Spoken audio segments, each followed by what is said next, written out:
I'm D. Watkins here with Salon, and today I'll be joined by actor, comedian, and star of Abbott Elementary, Lisa and Walter. Abbott is not just our favorite show, it's the favorite show of many people. It's the winner of the Critics' Choice Award, Peabody Award, Golden Globe, SAG Award, Emmy nominated, and recently won the NAACP Image Award. So congratulations on all of the success. Thank you. So you're from Silver Spring, Maryland, which Yeah. is like kind of close to DC. It is. But I was watching the interview and you mentioned Dundalk to get some crabs, and I was like, yo, what the fuck is she talking about going to Dundalk? Come on, Billy. We're gonna go bowling. You want to go? We're gonna knock down them pins, Billy. We're gonna go get some crabs in Dundalk. So coming from Silver Spring, did you guys used to go to the area? Well, when you were coming up? always went to where the crabs are good. Okay. Silver Springs, the city. It's DC.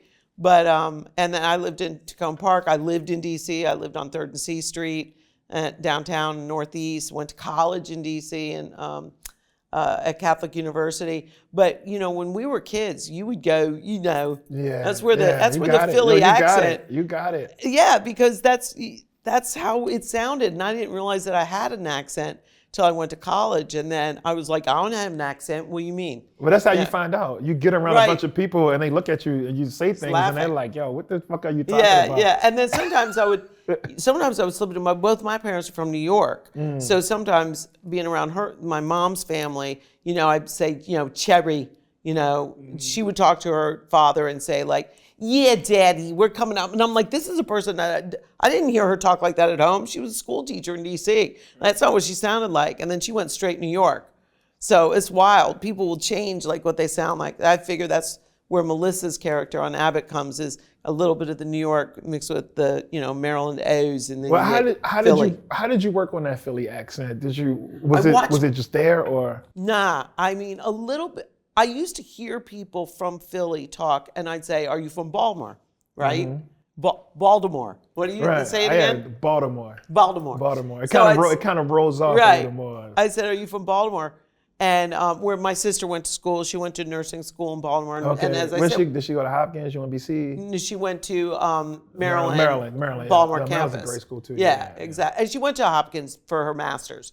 But I was up there all the time, and we'd go there to go to the Inner Harbor and to get crabs. There was a Phillips. There was a Phillips. There was a Phillips. That's where you back go. In the day, if you like her and you really want to impress her, you take her to Phillips. Yeah, you better not go to Red Lobster. No, I never even heard of it. Never. It's crazy though. I actually went on a date at Red Lobster. And?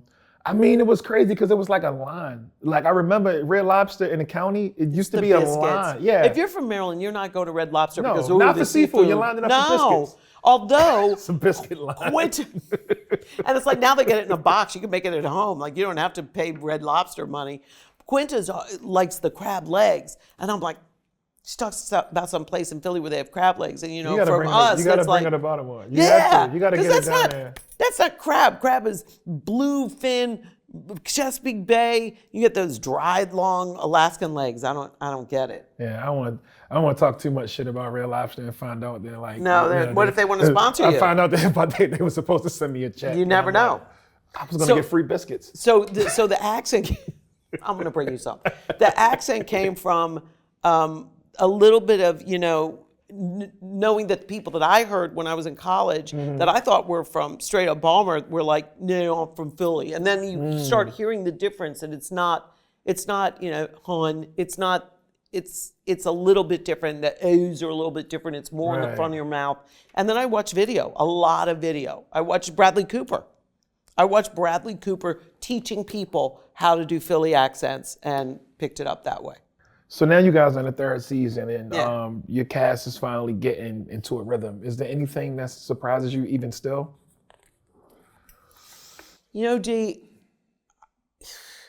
every day is a surprise because I'm working with what I consider to be the top tier ensemble cast in half-hour television working today. They are top to bottom, the most talented group of people I've ever had the pleasure of working with. It's like being with the best repertory theater company, and every single week the writers throw something new, do this now. Right. And Right. you know, we've got Chris who comes from theater and will do a scene one way the whole way through, and then on the 12th take he'll be like do a fall backwards on a chair or jump off something or exit through a different door, and we're all like we've got 3 cameras going, so our reactions are real. It's not like a writer came up. Well, sometimes they do. Sometimes the writers will come up and be like, try this or do this line, obviously, you know, and then they forget to tell us, and then we all respond to it because we never heard it before. But sometimes it's the actor's choices. Tyler James Williams is one of the most proficient comedy actors I've ever seen working, let alone got to work with. He is so small and so nuanced in what he does, but he'll switch it up. I mean, you know, like actors do. If I'm throwing you something different and every single time you're coming back at me the same way, there's nothing new, there's no surprises. But if I do something different, I'm saying the same thing to you, but I do this, then you're like, you're gonna change, right? I'm gonna change, and yeah. this is what it's like to work with these people. All of them. Quinta, who I'm so glad won the Emmy, because I kept telling her, you know, I had nothing to do with you. I'm not your mother. I'm a mother. Right. I have kids your age, but I'm not your mother. And I'm proud of her like she's my kid, because she's unbelievably talented. And I love that she's getting all of these kudos for saving half-hour network television and for being this incredible writer and show creator, and she is. But I wanted to see her get the flowers for the acting, because I do scenes with her, and she's incredible. She is a gifted actress. I said the other day, why is she not doing like a rom-com? And then I remembered that she's really busy. I'm sure it's coming. It's coming. Yeah, because she's cute too. It's like Everybody. I mean, there's not a bum in the lot. that's one thing I love about your show so much is how you guys love each other. Like, because I feel like We really do. Because show business is competitive. It is. You know. But you know, here's one of the things that's really cool about our show, I think. Quinta put together a really good mix. It's why we won the SAG Award for Best Ensemble. Which I really respect and honor, because that's our peers who know the difference with good work. And she also made the characters different enough so that there is not the same archetype going on anywhere. There's some overlap.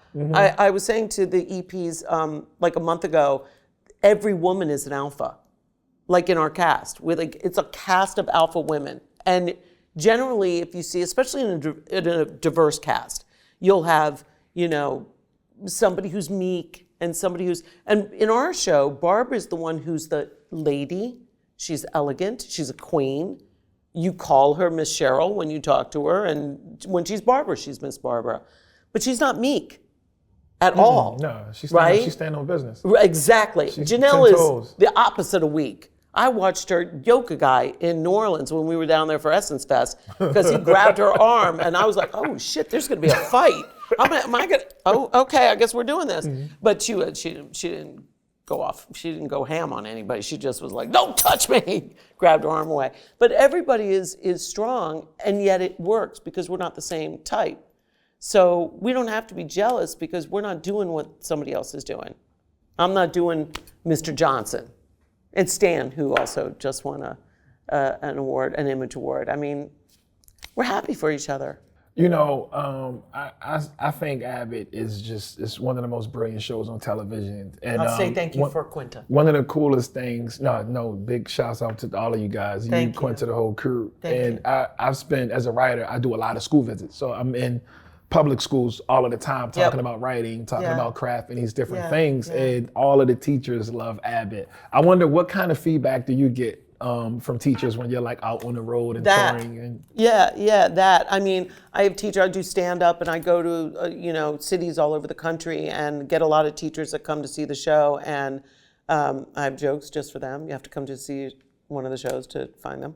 But what they say is, some of them say it's like PTSD watching it because some of it feels so real, but it's like the funny version of it. Because Quinta, the show is not like, and we're going to teach you a lesson and really make you think. Like one of the early episodes had a little storyline that had something to do with the school to prison pipeline, but they didn't like hang a lantern on it. It was like brushed on. And it was in the story, but it wasn't slapped in your face. It just was there. It's told in a joke, right? So it makes the point without being pedantic about it or anything like that. And I think that teachers appreciate that it feels like where they live, where it's from. My mother was a public school teacher in D.C. That's how it was.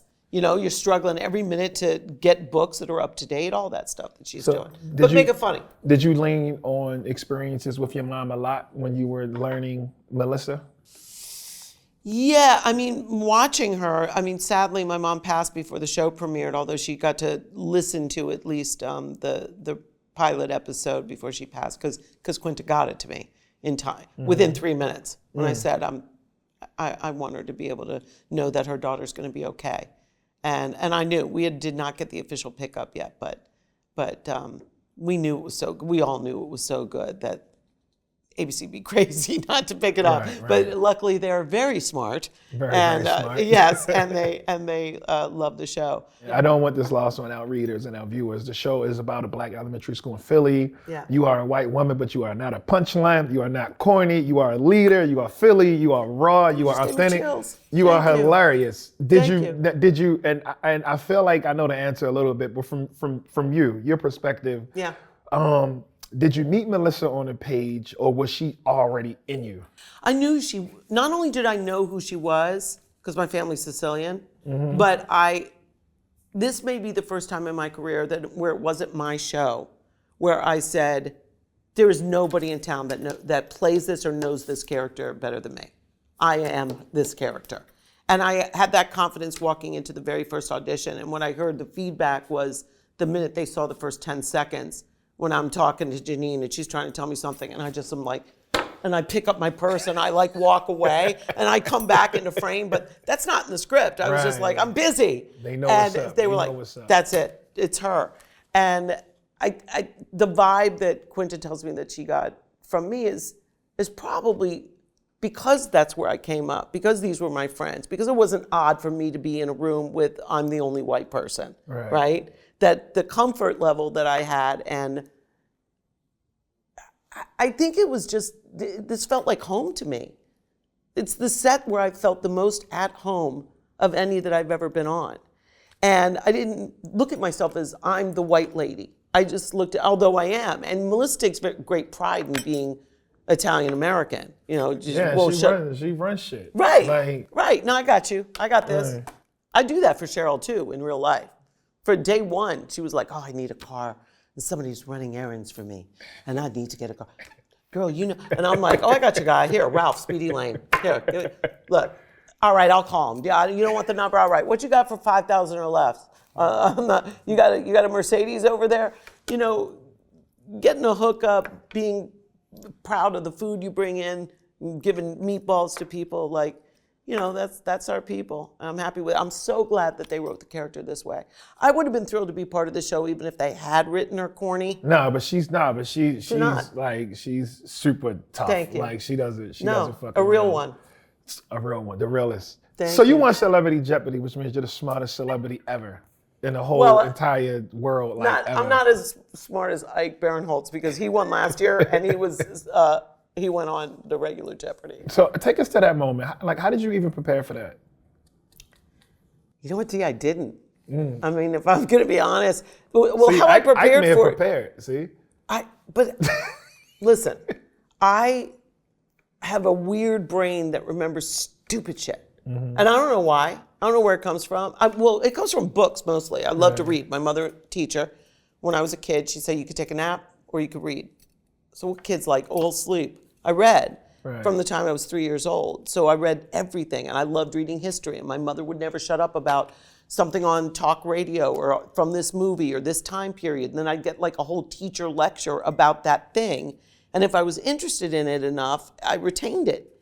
So there's stuff that like, my father was a physicist. You got to give us an example. You got to tell us some weird shit. I'll go first. I think maybe Buchanan may have been the last bachelor who was president. Yeah? Yeah. That makes sense. Well, maybe Trump may have been a bachelor. I don't know if Melania, I don't know if that was like a show. We call him a real president or not. Mail order. I didn't say that. I don't know what that means.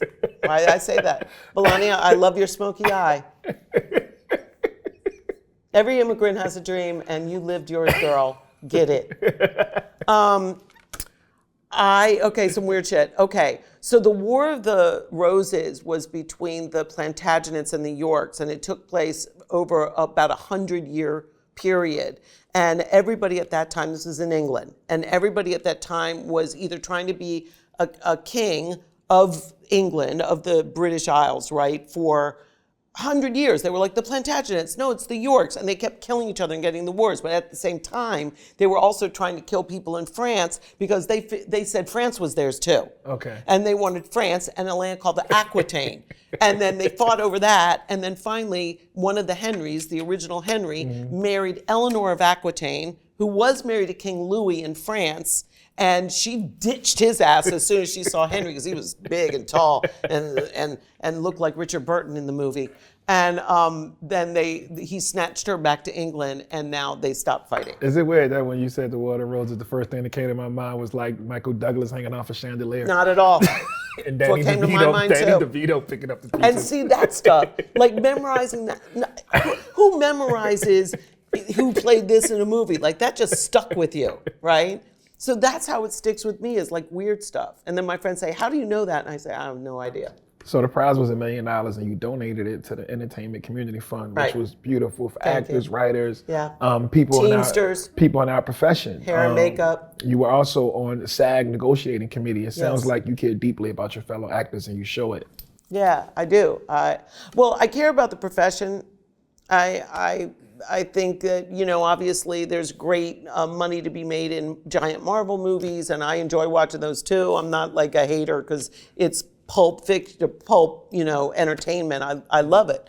But there's also little stories that need to be told.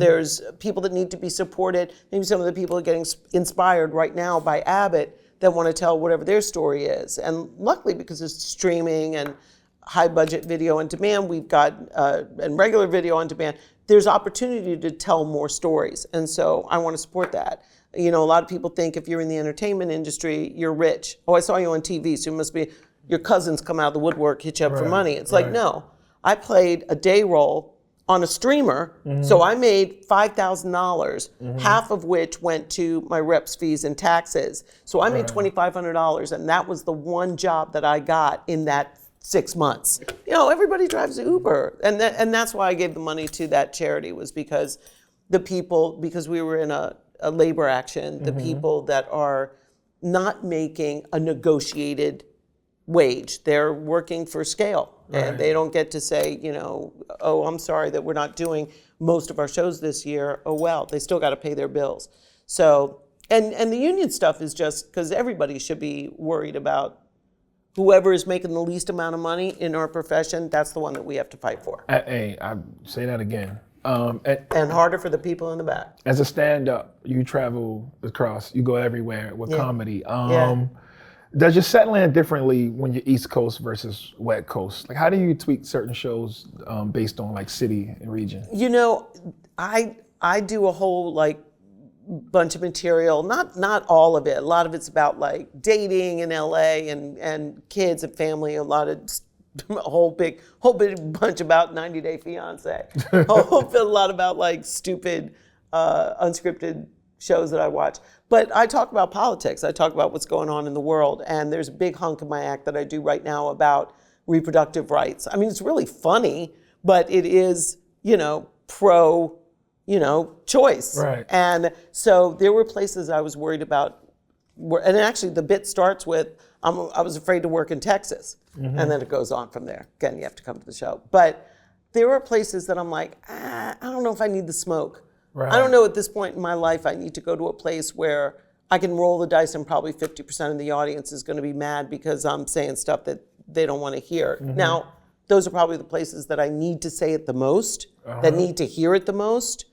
But I'm trying to stay working on my TV show. But I do have Austin scheduled, and I played there before. It's Texas, but I did work there for their Moon Tower Festival. I'm going back there to work Comedy Club, and I played Nashville and had all 5 sell-out, standing room only, killer standing ovation shows. So you never know. You think it's going to be like, it's going to be rough or whatever, and it turns out great. So- But I will say Philly were probably my best shows. Oh, absolutely. I was wondering, does your set, like, did it change with the success of Abbott?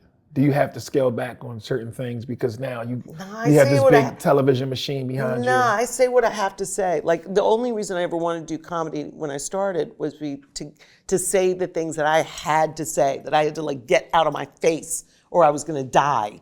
And so I think that's still what I'm doing. Like, but stuff that's just fun for the people. I do a couple of like fun little songs at the end now. I think what's different is that the audiences feel, there's more people who feel like they know me. They feel like I'm family. Right. Because I think people feel that way about Abbott to begin with. It's part of the success of the show. No, I feel like I know you, and I don't know you at all, but I feel like, And I'm like that, like you thought, right? Yeah. Like I'm not different. A lot of times You're I not meet different people, at all, no. right? And people say like, I mean, you didn't come in with any like meatballs or spaghetti or anything. But sorry. I'm not Kimmel, so I didn't I know get you that too. next time I'll bring Bajol. That's what I brought him. But and who says you're not Kimmel? You might be Kimmel. You may be brewing a Kimmel. Yeah. If that's what you want to do. But yeah, I think Maybe. that's what on TV the success of the shows is because people feel like they know the characters, and we have that. We're blessed with that. We have a whole Twitterverse or Xverse or whatever we're calling it now of people that are like, no, you're our family. They claim us. No, it's brilliant art. And what Thank some people you. don't know is that you have 4 kids that are grown people looking That at I you. know. Nobody would be able to tell. Oh, thank you. It's rare in Hollywood to have a large family. When you look is. back as being a working mom in the business, what are you most proud of? Well, that I had all 4 of them, and I'm, my stomach's still reasonably flat. No, I said yes, I'm a mother of 4, like I'm a Duggar. They're all accidents. But Ultimate truth teller. yeah, exactly, 100%. They know. Happy accidents, and it's not an easy place to raise kids. I'd rather be an accident, sorry. Because being planned comes with too much pressure. You got to be successful. Now you got to go to law school. Yeah, you got to do shit. Become a doctor. Accident, I'm here. Yeah, and you're like, good enough. I'm sorry. Go ahead. Good enough. Whatever it is you serve up, we weren't expecting anything anyway, so it's fine. I don't know. I think that, we're any kind of, Sheryl and I bonded and became great friends at the first week when we shot the pilot because we were single moms raising our kids in LA, which is really expensive. And we were like, talking about where we would shop for, their clothes at come school time and who had the best, discount racks at the back of the store. And it was not easy. So not easy to raise kids there because there are a lot of kids also that have excess. And then whenever there are kids that have too much excess and too much freedom and not any kind of control in the household, somebody's going to act the fool. And if that kid's around your kid, and your kid's going to go to jail because I can't afford that kind of lawyer. Right. So it's not easy, but luckily, all 4 of mine doing great. They're great kids. I got one of them here in the city getting her PhD. Oh, wow. Congratulations. Thank you very much. I feel like I've done my job. The other 3, no PhDs, but also really great kids and successful and working. And You never know. one who still lives at home and the other one who just moved back because he broke up with a girlfriend. But you know what? I'm happy to have him there. Right. You never know if you're a good parent or not until your kid turns like 46. Yeah. Because you can kind of even still then. fuck up at 40. I have a 4-year-old, so I'm Dude, never going to know. congrats. Thank you. I don't know if I'm going to live long enough to know if I'm good or You not. are. I Stop. don't know. We'll see. You're drinking water. You're doing Oh, yeah. good. Yeah. I spiked a little, but Okay. thank you so much for coming on. You're welcome. Those were great questions. And congratulations on all the success. Oh, thank you, honey. I love it. Thank you. Or hon.